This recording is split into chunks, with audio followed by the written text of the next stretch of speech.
जय मेवाड़, जय जय राजस्थान।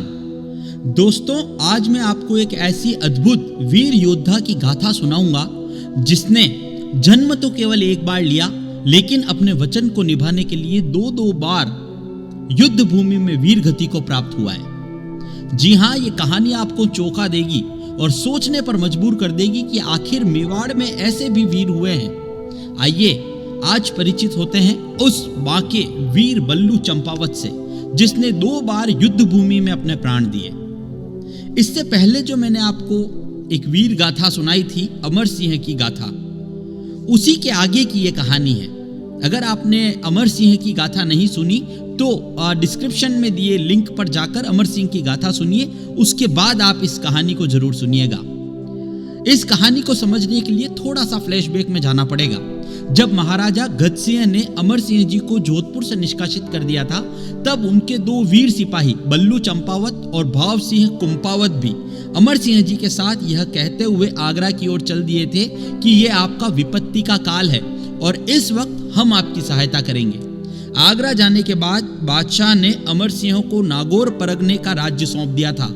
बल्लू चंपावत ने यह कहकर अमर सिंह का फिर साथ छोड़ दिया कि अब अमर सिंह जी के पास राज्य भी है और उनका आपत्ति काल भी नहीं है, अतः अब उनकी यहाँ जरूरत नहीं। फिर कुछ समय वो बीकानेर, जयपुर, बूंदी और महाराणा मेवाड़ के यहाँ अपनी सेवाएं देते रहे।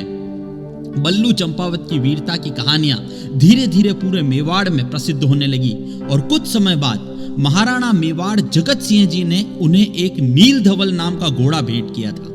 बल्लू चंपावत की बढ़ती लोकप्रियता को देखते हुए अन्य जागीरदारों को उनसे ईर्ष्या होने लगी और सभी ने उनके खिलाफ महाराणा के कान भरने शुरू कर दिए। बल्लू चंपावत में वीरता के साथ साथ स्वाभिमान भी कूट कूट कर भरा था, इसलिए उन्होंने उदयपुर छोड़ने का निर्णय ले लिया। जब बल्लू चंपावत उदयपुर छोड़कर जा रहे थे, तब महाराणा ने उन्हें रोका और कहा कि तुम्हें मेरी मित्रता की सौगंध है, उदयपुर छोड़कर मत जाओ। बल्लू भी स्वाभिमानी थे।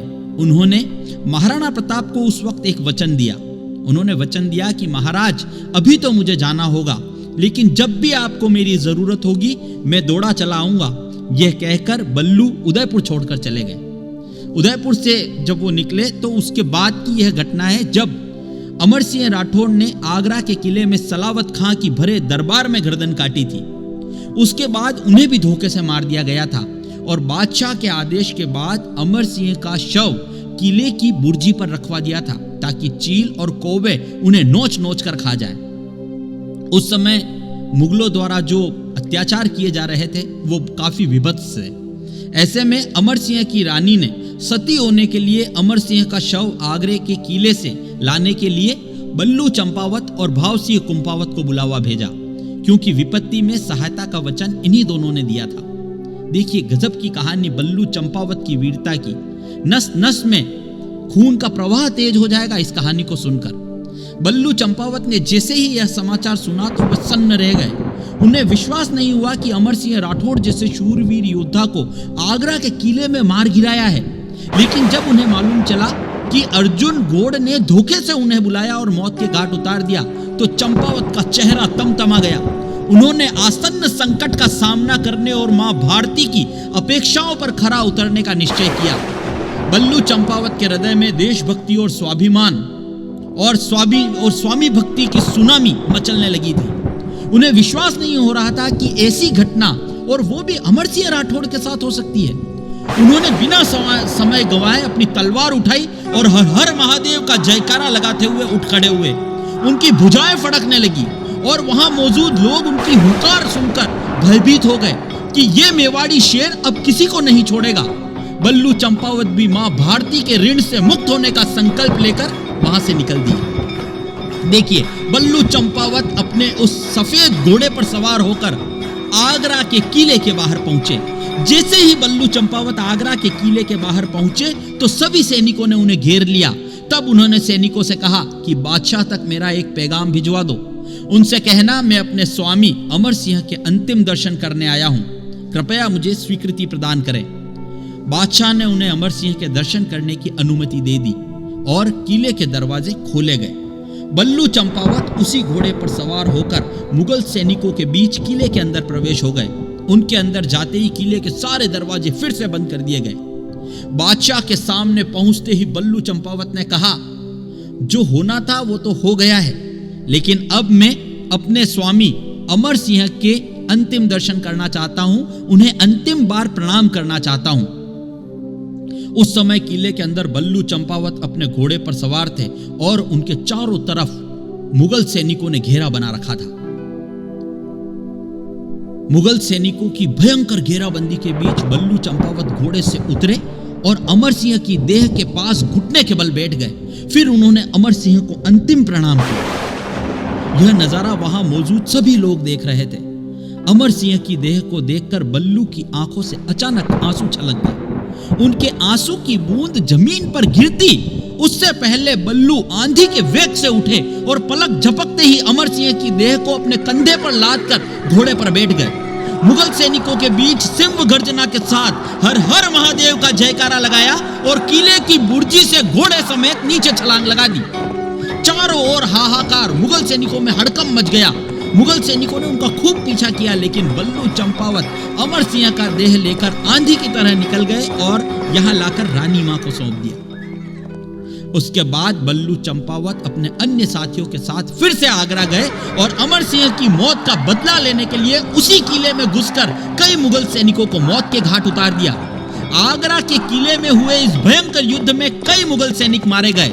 उस समय उस आगरा के किले के अंदर मुगल सैनिकों के बीच अकेला बल्लू चंपावत शेर की तरह टूट पड़ा।